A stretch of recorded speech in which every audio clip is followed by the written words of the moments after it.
ஏன் வார்த்தை கேட்காமல் அங்கே போக வேண்டும் என்று துடிக்கின்றாய். நான் கேட்கும் கேள்விக்கு தகுந்தவரை சொல்லிவிட்டு சென்று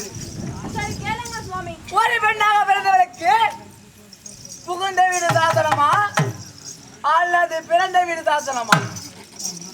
இந்த கேள்விக்கு தக்க பதில் கூறிவிட்டு சென்று வருவாள். சுவாமி, ஒரு பெண்ணாக பிறந்தவளுக்கு பிறந்த வீட்டுக்கு பெருமையும் புகுந்த வீட்டுக்கு நற்பெயரும் எடுத்துக் கொடுப்பது தான் சுவாமி அழகு. புகுந்த வீட்டிற்கு நற்பெயர் எடுத்துக் கொடுக்க வேண்டும். நற்பெயர் எடுத்துக் கொடுக்க வேண்டும் அல்லவா? நான் மும்மூர்த்திகள் ஒருவன். ஆமாம் சுவாமி. அது மட்டுமில்லை, அந்த நக்கனுக்கு மருமக பிள்ளை. உண்மைதான் சுவாமி. என்ற மரியாதை இல்லாமல் யாகத்திற்கு அழைக்காமல் அவன் யாகம் நடத்துகின்றான். அவனுடைய யாகத்திற்கு நீ சென்றால் நான் சென்று எடுத்துரைக்கின்றேன் சுவாமி. எனக்கு மரியாதை குறைவாக இருக்கும் அல்லவா? இதுதான் நல்ல பெயரா? புகுந்த வீட்டிற்கு நல்ல பெயர் எடுத்துக் கொடுப்பதா? இல்லை சுவாமி, சென்று உடனே வந்து விடுங்கள். வேண்டாம், சொல்வதை கேள்.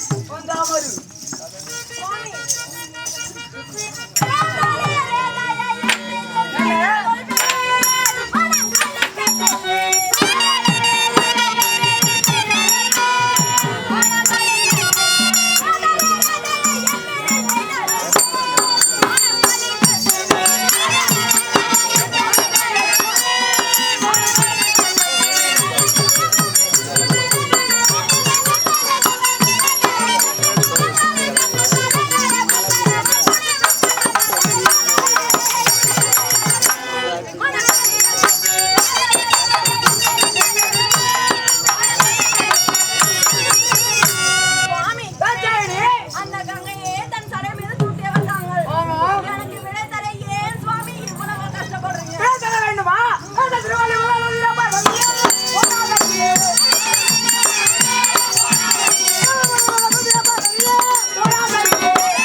செல்ல வேண்டும் என்று கூறுகின்றாயோ, அப்பொழுது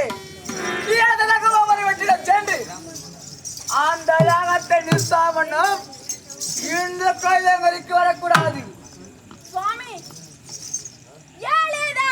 என்னை பெற்ற தந்தை செய்வாரா?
தந்தை பாசம் உன்னை கட்டி இருக்கின்றதோ இப்போது வருகின்றேன். அந்த தெரிவித்து வராமன்னு இந்த கையில வரக்கூடாது. போ.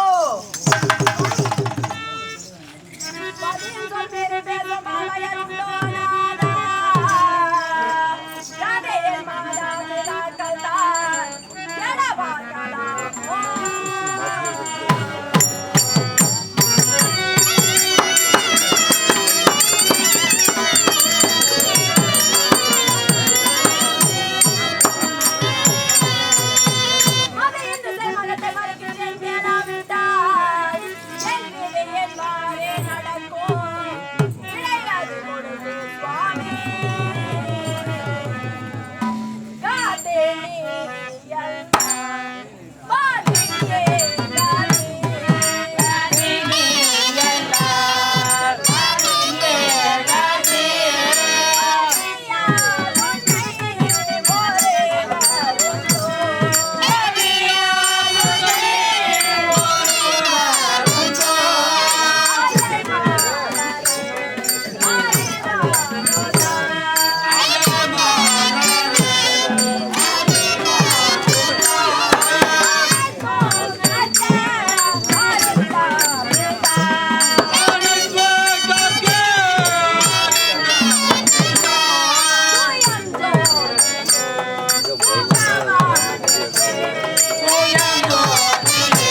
நான் எப்படியும் தங்கமாபுரி பட்டினம் சென்று என் தந்தை செய்யும் யாகத்தை நிறுத்தி அங்கிருந்து நான் திரும்பி வருகின்றேன்.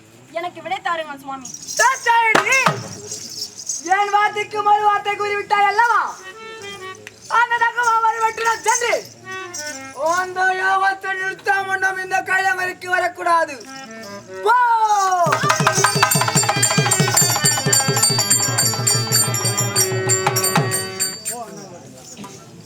போய் வா என்று தெரிவிக்காமல் போ என்ற அமங்கல வார்த்தையை தெரிவித்து விட்டாரே, இதன் காரணம் என்னவோ?